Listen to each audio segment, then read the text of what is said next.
It feels particularly funny to discuss Boeing's next commercial airliner when considering the state that the plane maker finds itself in as 2024 inches to a close. Still, this is a manufacturer that has been in the headlines for not always the greatest reasons, and towards the midway point of September, thanks to contractual negotiations, there was once more discussion around Boeing's next commercial aircraft, which saw us get our first real firm discussion of such a type in some time. So let's unpack this. Is the aircraft coming? What were the conditions? And why has it all taken so long? Firstly, the headline over the last month. Well, it came from a tentative initial agreement that was put forward to over 30,000 employees that was ultimately rejected initially. Boeing outlined its plan as part of this for the next half-decade, hoping to win over its employees. As part of this, it said it would commit to a new commercial aircraft and see all derivatives produced across the program's life within the jurisdiction of the union's 30,000 employees, that being in Washington. Furthermore, this would include the overall production elements from final assembly, wing fabrications, interiors, wires, and deliveries would all occur locally for these employees, really solidifying the plane maker's presence in this location. However, there was to be a catch with this new commercial airliner.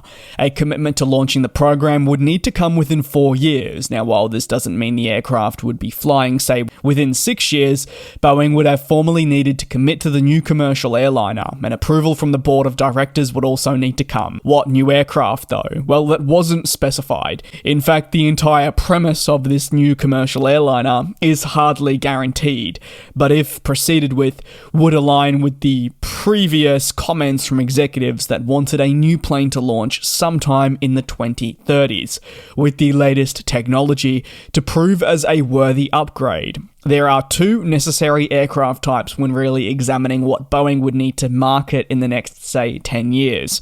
Firstly, there will eventually be a need for a 737 MAX replacement. Not only is this the most successful aircraft type, but it's one that's had its fair share of troubles, and Boeing will have to eventually look towards finding something to replace this in the form of new technologies, and many would still argue that it needs to be a clean sheet, as there is not much more to give from the 737 fuselage that has been around for so long. There is a lot of history also around Boeing's next new aircraft, spurred on by the NMA. This being that new middle-of-the-market airliner intended to replace the 757 and compete with the A321neo series, which has excelled for quite a while and is only strengthening its position on the market.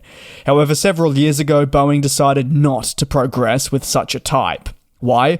Well, for a host of reasons, but publicly much of the dialogue surrounding the implementation of next-gen technologies, and frankly the lack thereof that would be deemed a suitable upgrade on existing platforms available. Boeing said it would head back to the drawing board later on, likely in the 2030s, when new technologies that were being studied currently could be adopted on a much larger scale. That is a significant risk. What if the technologies aren't available? And whatever comes out isn't that great of an upgrade. Either way, it was deemed the most suitable means to move forward. Furthermore, Boeing has had a plethora of issues itself. When it didn't progress with an NMA, it faced production issues, certification troubles, and a pandemic. On top of that, a MAX grounding as well. Frankly, many years on from those troubles, only a few of those elements have actually been removed, and arguably they've just been replaced with something else. So a new aircraft becomes even less optimal when considering that Boeing still has aircraft it needs to certify, but also problems that it has to navigate through formally. So is a new aircraft coming? Well, given the many complexities that followed the initial labour contract that was put forward, and the colossal issues that I touched on that still hurt Boeing to this day, it is hard to a certain extent to look towards the future all that much, when in their current state there are such delays and uncertainties over the current offering that are also seeing customers voice their displeasure. While Boeing seems to be on the right pathway now after many failed attempts, you'd argue there needs to still be a greater focus on repairing and moving forward as a company. Still though, in an unforgiving industry, you must always keep moving forward and ensure that your resources are being adequately spread to try and rebuild your current status, and also make sure that your core focus of progression continues, so as that for Boeing, when the 2030s do arrive, they are absolutely by no means falling even further behind Airbus. If anything, they would really like to try and close that gap and hopefully one day retain the title again of being the largest and best manufacturer in the world for aircraft. That'll conclude today's analysis. Let me know your thoughts on talk of that new commercial airliner. Do you believe they will progress, or did you feel in September it was a means of getting the contract over the line? And if you don't, what aircraft do you believe needs to be launched in, say, the next 5 years? Thanks for watching, take care, and I'll see you in a couple of days. And we'll fly.